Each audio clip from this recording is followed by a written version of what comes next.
الحمد لله نحمده ونستعينه ونستغفره ونؤمن به ونتوكل عليه ونعوذ بالله من شرور أنفسنا ومن سيئات أعمالنا من يهده الله فلا مضل له ومن يضلل فلا هادي له ونشهد أن لا إله إلا الله وحده لا شريك له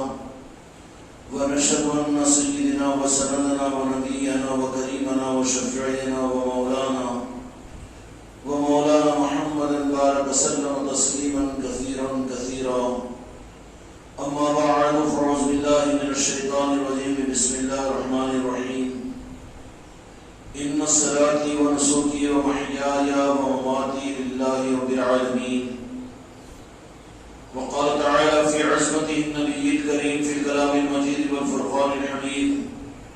في شان حبيبه إن الله وملائكته يصلون على النبي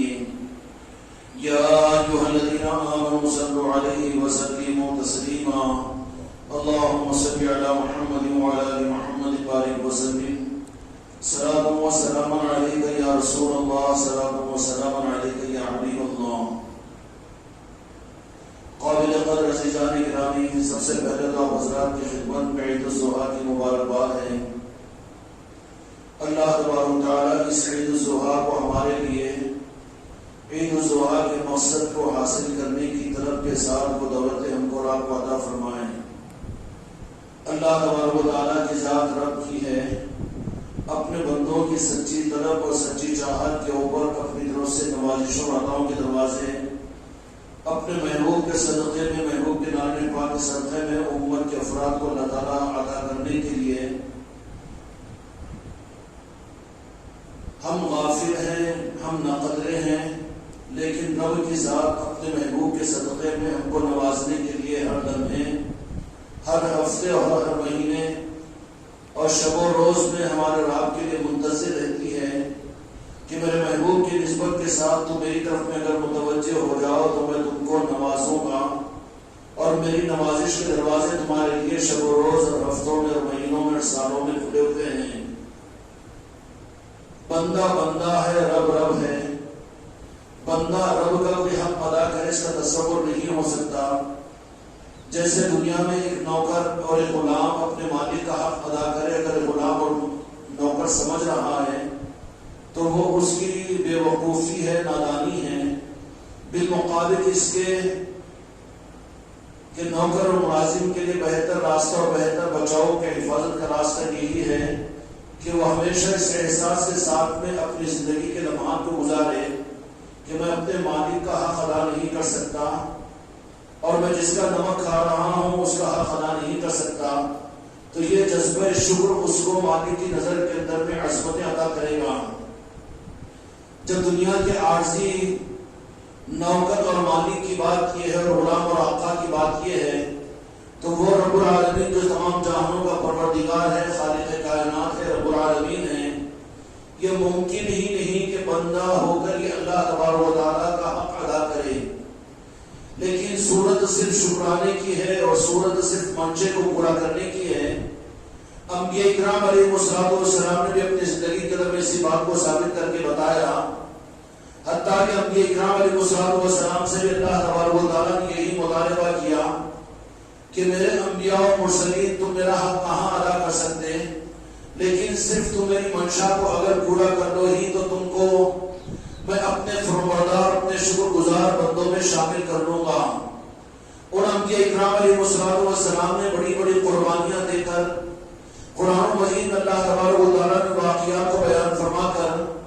اور امت کے نمونے کے لیے اور امت کی اصلاح کے لیے، تاکہ یہ بولتا ہوا قرآن امت کی رہبری کرتا رہے، اس کے لیے وہ واقعات کو اللہ تبارک و تعالیٰ نے قرآن مجید کے اندر میں نازل فرمایا کہ ہمارے چاہنے والوں نے اور ہمارے محبوب بندوں نے ہماری منشا کو پورا کرنے کے لیے، کہ منشا کو پورا کرنے کے لیے اگر اپنی اولاد کی شہادت اور اپنی اولاد کی قربانی کا بھی اگر ہم حکم دے دیں. منشا تو قربانی کا نہیں تھا، لیکن حکم سیدنا ابراہیم علیہ السلام کو اللہ تبارک و تعالیٰ نے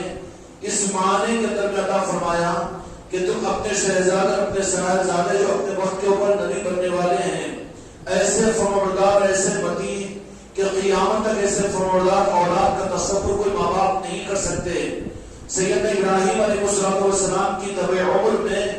جب کہ اولاد سے مایوس ہو چکے تھے اللہ تبارک و تعالیٰ نے وعدہ فرمایا اور وعدہ فرما کر پھر سیدنا اسماعیل علیہ السلام جیسے فرمانبردار اور خدا کے محبوب اور خدا کے نبیوں کے امام اور پھر جن کی خصوصیتوں کا اندازہ ہم کیا کر سکیں کہ سب سے بڑی عظمت رب کی بارگاہ سے بنو ابراہیم اور بنو اسماعیل کو یہ حاصل ہوئی کہ وہ دو جہاں کے مالک میرے آقا حضرت محمد مصطفیٰ صلی اللہ علیہ وسلم کے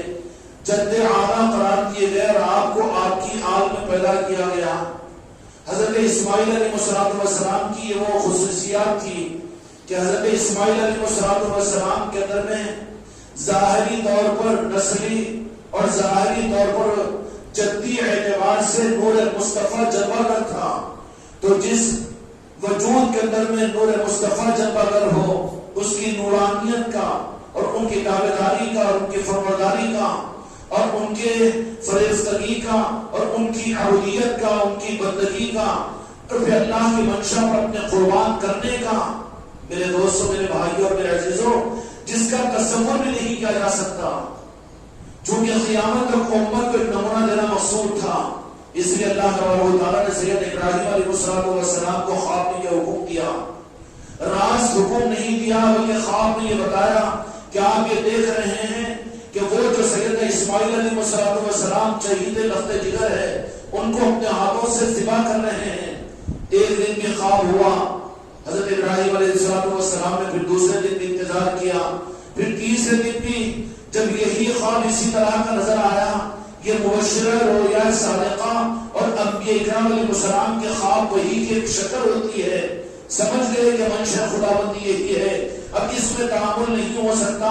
یہ میرا امتحان ہے اور امتحان اس معنی میں کہ ابراہیم علیہ السلام یہ طے کیے ہیں کہ میں اپنے بیٹے کو قربان کر کے منشا خدا کو پورا کروں گا. اس لیے کہ بندوں کے لیے اللہ تبارک و تعالیٰ کی منشوں کا پورا کرنا اور اللہ تبارک و تعالیٰ کے شان نشان اللہ کے حق کو ادا کرنا یہ بندوں کے بس میں ہے ہی نہیں. اور اللہ تبارک و تعالیٰ اپنے بندوں کی کمزوریوں سے خوب واقف ہے کہ میرے بندے تو ناقص ہے بے بس ہے تیرے بس میں کہاں ہے کہ تم میری منشا اور میرے حق کو پورا کر لے. حضرت ابراہیم علیہ السلام کو یہ اشارہ کیا گیا کہ حضرت سیدنا اسماعیل علیہ السلام کو لے کر ذبح اور مینا کی طرف میں جا رہے ہیں اور وہاں پر ہٹا کر زمین کے اوپر ذبح کر رہے ہیں. جو کچھ بشارت میں تھا عملی طور پر حضرت ابراہیم علیہ السلام نے سمجھ لیا کہ منشا خداوندی ہے.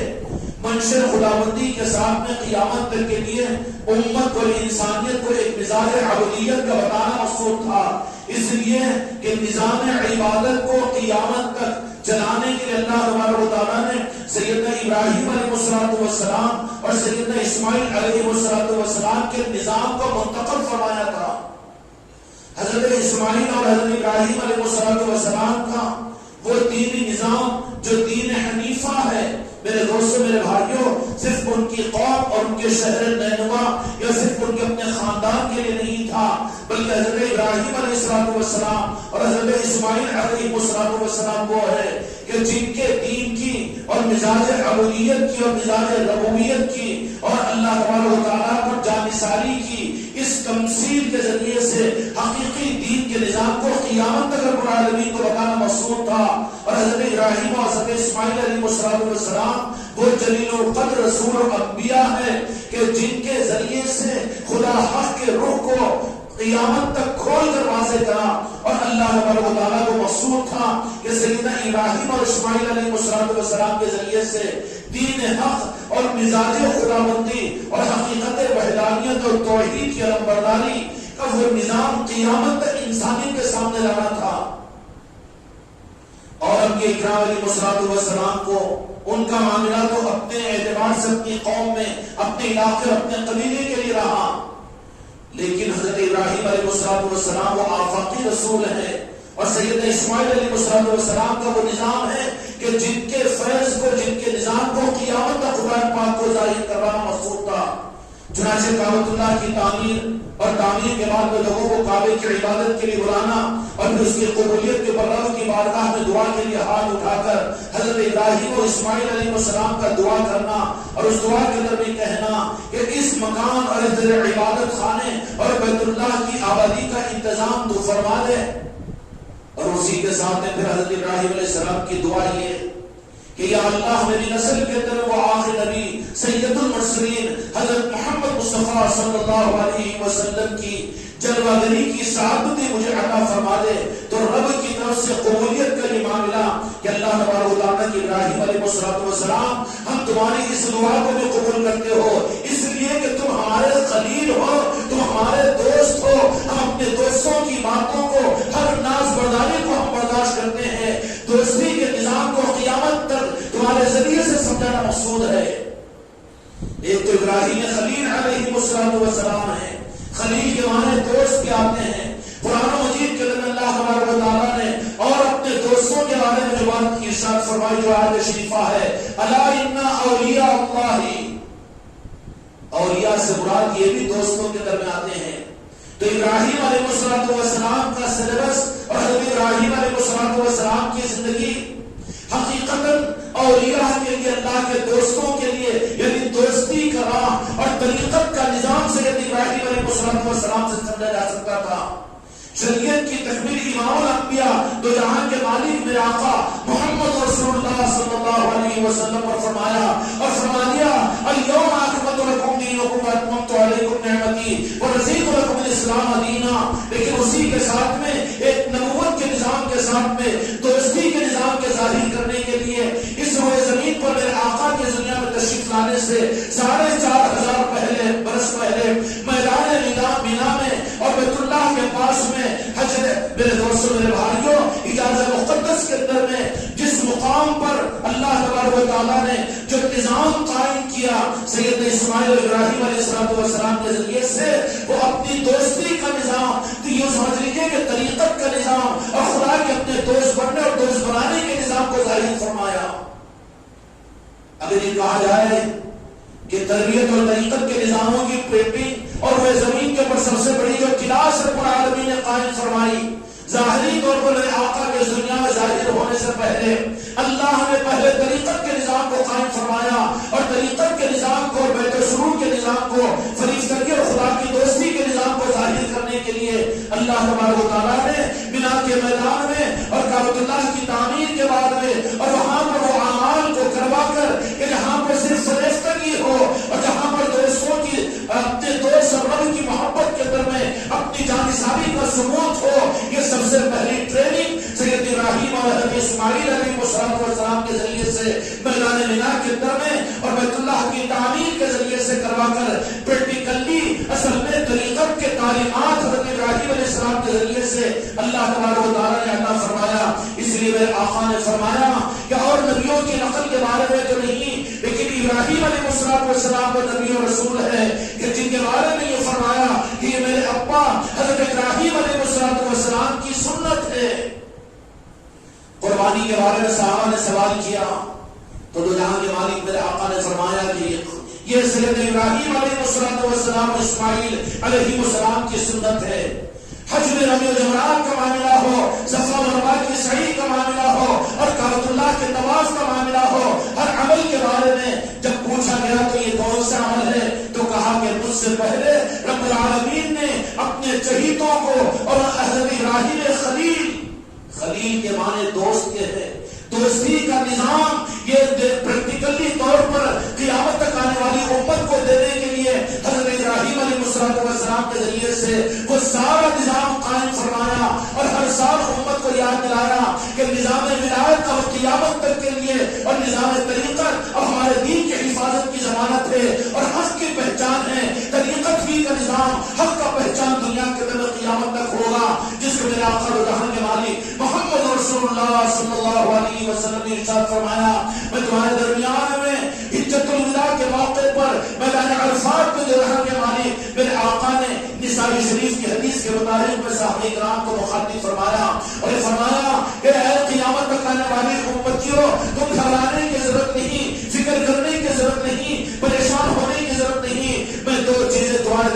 چھوڑ کر جا رہا ہوں. اگر ان دو چیزوں کو تم تھامے ہوئے رہو گے تو بڑے بڑے دنیا کے فکروں سے تمہیں گھبرانے کی ضرورت نہیں. چاہے اپنے وقت کے اوپر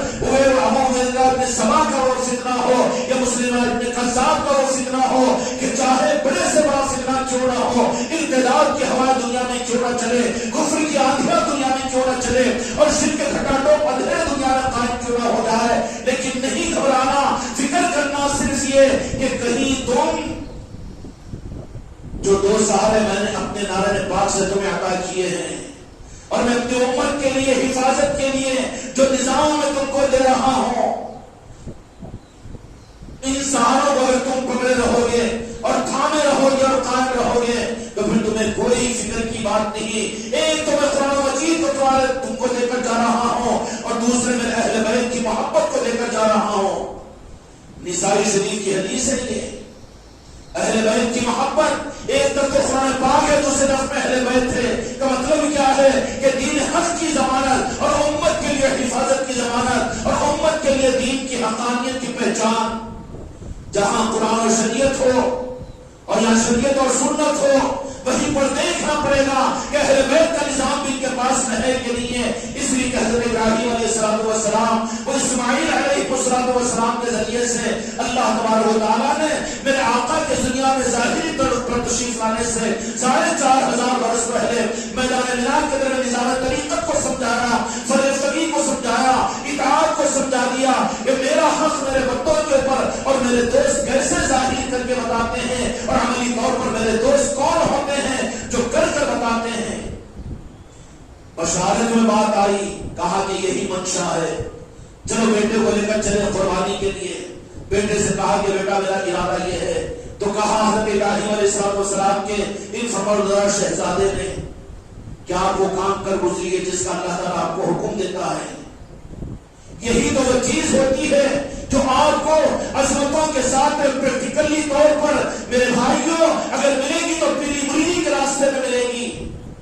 ایک پیر حکم دے دے کہ نفل کو چھوڑ دو اور جان کو قربان کر دو اور مال کو چھوڑ دو, آل اولاد کو چھوڑ دو, تو دنیا میں دینی لائنوں کے اندر بھی کہاں پر یہ مثال آپ کو ملے گی. لیکن تاریخ طریقت اور اولیاء اس بات پر شاہد ہے کہ یہ بالکل بھی عین نہیں سید ابراہیم اور اسماعیل علیہ السلام کی, کیونکہ دوستی کا نظام ولایت کا نظام ہوتا ہے. ان کی زندگیوں سے ثابت ہوگا کہ منشا اگر ہو جائے تو آل اولاد کو قربان کرنا, وطن کو قربان کرنا, جی کی چاہتوں کو قربان کرنا, منشا خدا کے لیے منشا پیر کو منشا خدا سمجھ کر اس بات کا ثبوت روئے زمین پر قیامت تک اولیاء راہ طریقت والے راہ رسول والے دیتے رہیں گے. اور پیری مریدی کے نظام سے یہ حقیقی نظام جو سب سے پہلے تربیت کے لیے حضرت ابراہیم اور حضرت خلیل حضرت اسماعیل علیہ السلام کے ذریعے سے اللہ تبارک و تعالیٰ نے اپنے دوستوں کو اپنے ولیوں کے نظام کو پریکٹیکلی طور پر قائم فرما کر ظاہر فرما دیا. جب کعبۃ اللہ تعمیر ہو گیا, محبتیں آگے بڑھی, تو پھر اللہ تبارک و تعالیٰ نے کہا کہ نہیں, مثال پیش کرنی ہے لوگوں کے سامنے. ہماری دوستی اتنی سستی چیز نہیں ہے کہ دعویٰ کچھ ہو اور عمل کچھ ہو, بلکہ عمل کا ثبوت بھی دینا پڑے گا. اے میرے ابراہیم خلیل, عمل کے ثبوت کے دینے کے لیے اپنے پاس میرے سب سے زیادہ تمہارا بیٹا چاہیتا ہے, اس کو ہمارے نام پر قربان کرو. حضرت ابراہیم علیہ السلام اپنے شہزادے کو لے کر نکلے اور قربانی کے ارادے کے ساتھ میدان مینا میں پہنچے, اور پہنچے ہیں تو پھر یہ خلیلی کا نظام, دوستی کا نظام امت کو سمجھانے کے لیے ساری امت کے صاحب نصاب لوگوں کے اوپر, صاحب استعداد لوگوں کے اوپر اللہ نے حج کو فرض کیا اور کہا کہ بھول جائے گے سبب, ولایت کے نظام تمہارے ذہنوں سے اتر جائے گا, اور پھر فرشتگی کا وہ نظام پریکٹیکلی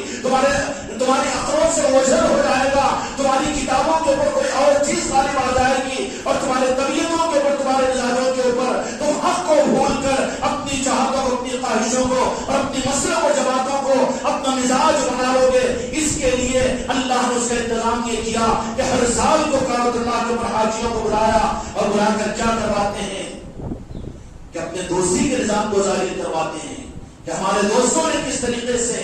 اپنی دیوانگی کا اظہار کیا, اپنی فرشتگی کا اظہار کیا. آ جاؤ کعبۃ اللہ کا طواف کرتے رہو, آ جاؤ کعبۃ اللہ کے غلاف کو چومو, اور آ جاؤ رمی و جمرات کرو, اور آ جاؤ صفا مروہ کی سعی کرو, اور آ جاؤ میدان مینا کے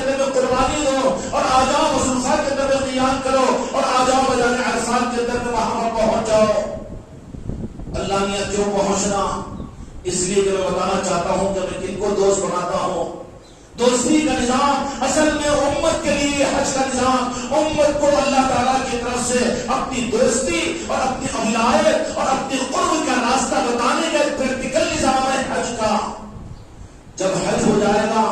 تو میرے دوستوں، میرے بھائیوں اور میرے عزیزوں، تصور کیجئے کہ آپ کے دوستوں میں، آپ کے خاندانوں میں جانے پہچانے لوگوں کے اندر میں جانے پہچانے چہروں میں کوئی نہ کوئی تو ہوگا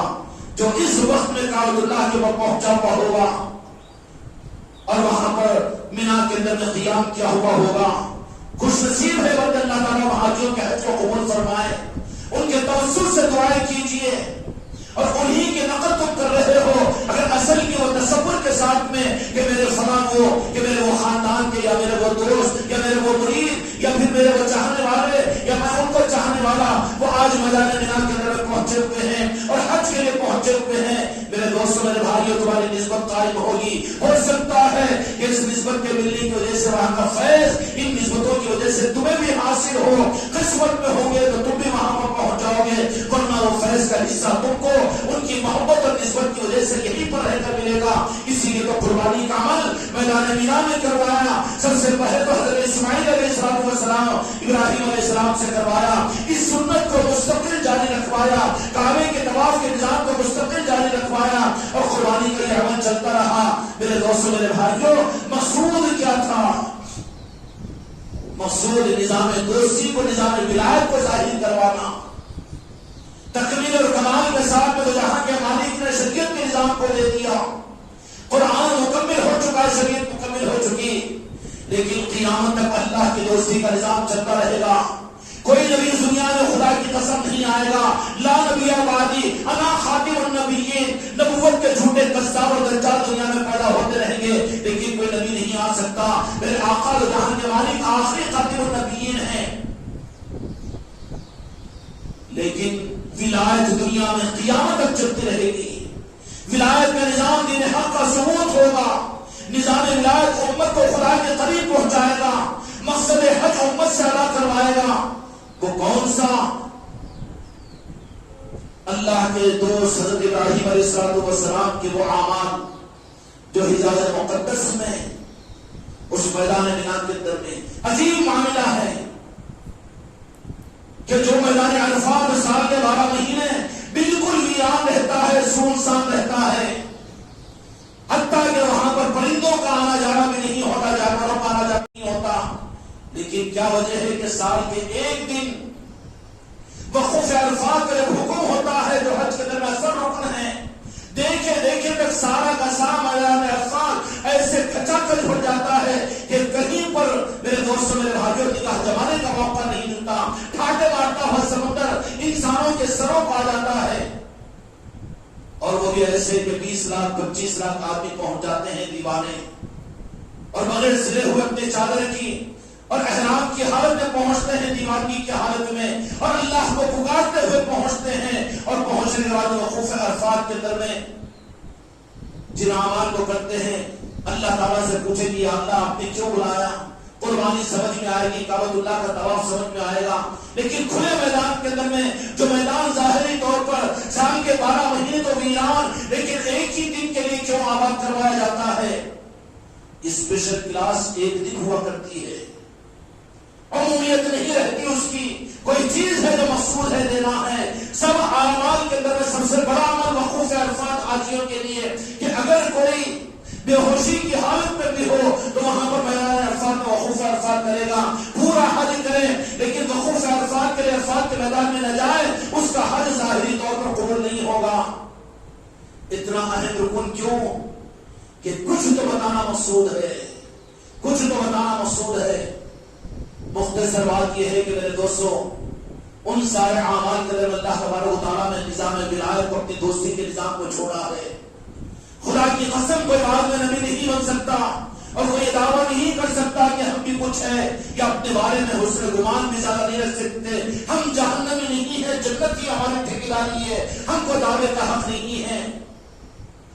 لیکن اللہ تعالیٰ نے ایک اپنے محبوب کے نارے نے پاک کے صدقے میں ایک نظام ایسا دیا ہے کہ جس نظام کے اندر میں تم نبی نہیں بن سکتے، تم رسول نہیں بن سکتے، اور تم جنتی ہونے کا دعویٰ نہیں کر سکتے، لیکن ان اعمال کی نقل کرو جو ان کے دوستوں کے اعمال ہوتے ہو، تو خدا کے دوست سے تم بن سکتے ہو۔ دوستی کا ایک آپشن کھلا ہے، اور دوست بننا جو چاہتا ہے رب کی طرف سے سارا نظام کھلا ہوا ہے کہ آ جاؤ میرے بندو، تم میرے ساتھ کے معاملات کو، اپنے اندر کے تکبر اور عجب کو ختم کر کے اور اپنے اندر کی خباثتوں کو ختم کر کے آگے بڑھ جاؤ۔ اپنی دوستی کے لیے تمہیں آگے بڑھا کر اپنے سے اپنا دوست بنانے کے لیے تیار ہو۔ یہی تو بات بتایا اللہ نے سارے حاجیوں کو حج کے میدان میں بلا کر کہ اپنے بندوں پر اپنے محبوب کے صدقے میں بڑا مہربان ہو۔ اب کوئی اور چیز تو نہیں، لیکن اپنی دوستی کا نظام تو امت کے لیے آقا کے صدقے نے باقی رکھا۔ کون انسان نہیں ہوگا اگر راستہ مل جائے تو اللہ کا محبوب، اللہ کا دوست بننے کی تمنا اس کو نہ ہو؟ اس کے لیے میرے دوستوں، میرے بھائیوں، صرف زبان کا دعویٰ کافی نہیں ہے، بلکہ عملی ثبوت میں اس کو دینا پڑے گا۔ اس لیے کہ رب کی بارگاہ میں تو عمل چلتا ہے، جیسے میرے دوستوں قرآن مجید میں اللہ تبارک و تعالیٰ نے فرما دیا، ان صلاتی و نسکی و محیای و مماتی للہ رب العالمین۔ کہ میرے محبوب آپ فرما دیجئے کہ میری نماز، میری قربانی، میری دنیا میں رہنا اور میرا اس دنیا سے پردہ ہونا للہ رب العالمین، کہ صرف اور صرف میں رب کے لیے، کہ میں جس کا دوست بننا چاہتا ہوں اس کے لیے، اس کے علاوہ کوئی اور میرا مقصد اور اس کے علاوہ میری کوئی اور خواہش نہیں ہے۔ جب اس رخ کو اختیار کیا جائے گا تو پریکٹیکلی طور پر میرے دوستوں، میرے بھائیوں، سوچیں کہ یہ چیز خدا کی محبت کی فریفتگی اور یہ چیز خدا کی محبت کے راستے پر آگے بڑھنا، بتائیں کہ دنیا میں خدا کی محبت اور خدا کی دوستی کا راستہ کہاں ملے گا؟ ماننا پڑے گا کہ میرے دوستوں، میرے بھائیوں، انجینئر کالجوں میں بنتے ہیں، ڈاکٹری کے کالجوں میں بنتے ہیں، اور فلاسفر کے کالجوں میں، یونیورسٹیوں میں بنتے ہیں، عالم مدارس کے طرف بنتے ہیں، حفاظ مدارس کے طرف بنتے ہیں، لیکن خدا کے دوستوں کا بننے کا نظام 1500 سال سے، بلکہ ابتدائی انسانیت سے خدا کی دوستی کا بننے کا نظام دوستوں سے مل کر دوستی کا حق ادا کرنے سے دوست بنتے ہیں۔ کونوا مع الصادقین، فرما دیا کہ یہ دوستی کا نظام تو وہ ہے ہماری دوستی کا اور ہمارے خلیل کے ہونے کا، اور پریکٹیکلی طور پر تمہارے سامنے ہمارے دوستوں کے نظام کو، تو پھر یہ تو صرف دوستوں کی صحبت اور دوستوں کے نظام اور دوستوں کی دوستی کے ان اداؤں کو، ان عملوں کو کرتے ہوئے تم ہمارے دوست بن سکتے ہو۔ اب یہ دوستوں کے بننے کا نظام دنیا کے در قیامت تک کہ اللہ تعالیٰ نے جو طے فرمایا، اور جو جہاں کے مالک میرے آقا نے جو طے فرمایا، وہ دوستی کے نظام کے لیے، اسی دوستی کے نظام کو راہ ولایت کہتے ہیں۔ وہی دوستی کے نظاموں کے لیے، اس کے پریکٹیکلی راستے کو اختیار کرنے کے لیے خانقاہوں کا لیاب ہے، اور اسی کے لیے پیر مرید ہے، اور اسی کے لیے راہ طریقت کا اظہار ہے کہ دوستوں نے دنیا میں دوستوں کو بنایا ہے۔ اس لیے میرے دوستوں، میرے بھائیوں، یہ دوستوں کو بنانے والے نظام دنیا میں اثر من شخص ہے۔ تاریخ کا انکار نہیں کر سکتے کہ اللہ کے اولیاء سلسلے قادریہ میں ملیں گے، اللہ کے دوست سلسلے چشتیہ کے اندر ملیں گے، صابریہ کے اندر میں جو دوستوں سے جڑا، جو دوستوں سے ملا، جو دوستوں کی صحبت میں رہا، جو دوستوں کے نظام پر چلا، اور جو دوستوں کی حرکتوں کو اختیار کیا، اللہ ان کی دوستوں کی حرکتوں کی بنیاد پر قبولیت کے ساتھ اس کے ساتھ معاملہ فرماتے ہیں۔ اس لیے میرے دوستوں، میرے بھائیوں، اللہ تبارک و تعالیٰ ہم کو اور آپ کو بھی اللہ تبارک و تعالیٰ کے ساتھ اپنے معاملے کو صحیح کر کے اللہ کے دوست بننے کی تمنا اور چاہتے پیدا کرے۔ ہماری نمازیں، ہمارا حج، ہماری قربانیاں، یہ سب کچھ کیوں ہے؟ قرآن مجید اللہ تعالیٰ فرماتے ہیں کہ تمہاری قربانیوں کا خون اور گوشت ہمارے پاس نہیں پہنچتا، بلکہ تمہاری نیتیں پہنچتی ہے۔ اور سوال یہ پیدا ہوتا ہے کہ جانوروں کی قربانیاں کیوں دی جاتی ہے؟ جانوروں کی قربانیاں میرے دوستوں، میرے بھائیوں، اس کی وجہ اس بات کے لیے کہ وہ نقل کو یاد دلانے کے لیے کہ اصل تو یہ ہے کہ خدا کی منشا ہو، تو میں خدا کے دوستوں کا طریقہ یہ ہوگا کہ وہ اپنی آل کو بھی اپنے ہاتھوں سے قربان کریں گے۔ اس قربانی پریکٹیکل کو اگر کسی نے پیش کیا ہے تو امام حسین علیہ السلام نے پیش کیا ہے، اور اس قربانی کی صحیح نقل کو اگر دیکھو گے تو آپ کو ملے گی، تو سامنے پاک کے اندر میں ملے گی کہ اپنی اولادوں کو اپنے ارادوں کے ساتھ جو قربان کیا وہ ان اولیاء کے اندر میں ملتی ہے۔ خدا پوری امت کو قیامت تک کے اولیاء کے نظام سے قریب فرمائے، اور اس نظام کے ساتھ میں خدا سے محبت اور خدا کی دوستی پر راستے پر چلنے کے راستوں کو آسان فرمائے۔ اس کے لیے میرے دوستوں، جب کہ قربانیاں دینے والوں کا خون اور گوشت نہیں پہنچتا، تو یہ بڑا اوجھا الزام ہے، ناواقفیت کی وجہ ہے کہ لوگ یہ کہہ دیتے ہیں کہ جانوروں کو ذبح کیا جاتا ہے یہ ظلم کے دائرے کے اندر میں آتا ہے. یہ بات نہیں ہے، بلکہ وہ اظہار عبودیت ہے. خدا کی منشا ہو تو منشا خدا کے لیے خود کو، خود کی آل و اولاد کو قربان کرنے کا، وہ پریکٹیکلی عمل کا ثبوت ایمان والوں کو دلوایا جاتا ہے. مسعود گوشت کھانا اور خون مارنا نہیں ہوتا. اور پھر اسی کے ساتھ میں ایثار و ہمدردی کا وہ جذبہ پریکٹیکلی طور پر پوری قربانی کا جانور کرنے کے بعد 50,000 کا بھی اگر یہ خریدے تو خود نہیں کھائے گا، بلکہ اس میں اظہار و ہمدردی کرے گا، لوگوں کو کھلائے گا. یہ جذبہ ہے انسانیت کا اور ضرورت مندوں کا جو بہترین تعلیمات کی صورت میں ہے. جن لوگوں کو قربانی کا گوشت آپ نہیں دے سکتے ان کے لیے بھی قربانی کا پیغام یہ ہے کہ اپنے گھروں میں دستر کو بچھا کر وہ برادران وطن کو میٹھے کی ضیافت کریں اور ان کو اپنے گھر کے دستر پر عید کی خوشیوں میں شریک کرے اور یہ پیغام دے کہ ہمارا اسلام اور ہمارا دین ہماری خوشی کے موقع پر ساری انسانیت کو یہ آپس کی بھائی چارگی کا اور محبتوں کا پیغام دینے کا ایک نظام ہے. اللہ تبارک و تعالی ہم کو آپ کو اسلام کے حق کے حاصل کرنے کی توفیق عطا فرمائیں. شکرانے کے لیے قربانیاں بھی دی جائے گی اور جو صاحب نصاب ہو ان کے اوپر تو واجب ہے. اور اسی کے ساتھ میں عید الاضحیٰ کی یہ اہتمام کا کرنا مقیم پر اللہ تبارک و تعالی نے عید الاضحیٰ کی نماز کو واجب فرمایا ہے. عید کی نماز کی ترتیب سے تو آپ حضرات واقف بھی ہوں گے، لیکن اظہار اس لیے تاکہ توجہ رہے. 2 رکعت عید الاضحیٰ کی نماز واجب پڑھتا ہوں میں 6 زائد تکبیروں کے پیچھے سے امام کے اللہ اکبر بول کر تکبیر باندھ لے. امام ثنا پڑھے گا، اس کے بعد میں 3 تکبیر اللہ اکبر کہہ کر ہاتھ چھوڑیں گے، دوسری تکبیر اللہ اکبر کہہ کر ہاتھ چھوڑیں گے، تیسری تکبیر جو ہوگی اللہ اکبر کہہ کر ہاتھ باندھ دیا جائے گا. سورہ فاتحہ پڑھی جائے گی، دوسری سورت پڑھی جائے گی. رکوع 1 رکعت کے ساتھ میں 2 سجدوں کے ساتھ میں پورا ہو جائے گا. دوسری رکعت میں سورہ فاتحہ پھر زبی سورت پڑھ لی جائے گی. اس کے بعد میں 4 تکبیریں ہوگی. اللہ اکبر ایک تکبیر پر چھوڑ دیا گیا، دوسری تکبیر پر بھی چھوڑ دیا جائے گا ہاتھ، تیسری تکبیر پر بھی چھوڑ دیا جائے گا. چوتھی تکبیر رکوع کی انتقالی تکبیر ہوگی، رکوع ہوگی، پوری نماز ہوگی اور نماز کے بعد میں انشاءاللہ خطبہ ہوگا. میرے دوستوں، میرے بھائیوں، آپ حضرات کی خدمت میں اللہ تعالیٰ آپ کے خاندانوں کو عید مبارک عطا فرمائے اور اللہ تعالیٰ سارے حاجیوں کے حج سفر کو قبول فرمائے، ان کی دعاؤں میں ہمارا حصہ نصیب فرمائے. عید کی نماز کے بعد میں جا کر اپنی قربانی کی سچی نیت کے ساتھ بھی کیجیے. جیسا کہ جمعہ کے اندر میں یہ بات کہی گئی تھی، یہاں پر حضرت قبلہ نے یہ بات بہت کھل کر کہی جو قابل توجہ ہے کہ قربانی کا جانور کیسا ہو، اس کی تو توجہ ہوتی ہے، مسئلوں کو پوچھتے ہیں، لیکن قربانی دینے والا کیسا ہونا چاہیے، اس کی نیت، اس کا عمل کیسے ہونا چاہیے. اللہ تعالیٰ اس پر بھی ہم کو آپ کو توجہ کرنے کی توفیق عطا فرمائے. اب گناہ کو صحیح کرنے کے لیے خانقاہوں کا نظام ہے، جانوروں کے حرکتوں کو، جانوروں کے صحیح دیکھنے پر، ان کے بے عیب ہونے پر تو ہماری توجہ ہے، لیکن کتنے عیوب ہیں ہمارے اندر کے عیوب ختم ہو تو کہاں کس دواخانے کو جائے، کون سے لیاب کو جائے اور کس مدرسے میں جائے یا کون سا نظام ہوگا جو ہمارے اندر کے عیوب ہم پر ظاہر ہوں گے. اس کے لیے صرف خانقاہی نظام ہے، اس لیے خانقاہوں کے ساتھ وابستہ ہو اور خانقاہ کے نظام کے اندر میں جوڑنے کی کوشش کرے. اللہ تبارک و تعالی ان باتوں پر عمل کرنے کی توفیق عطا فرمائے.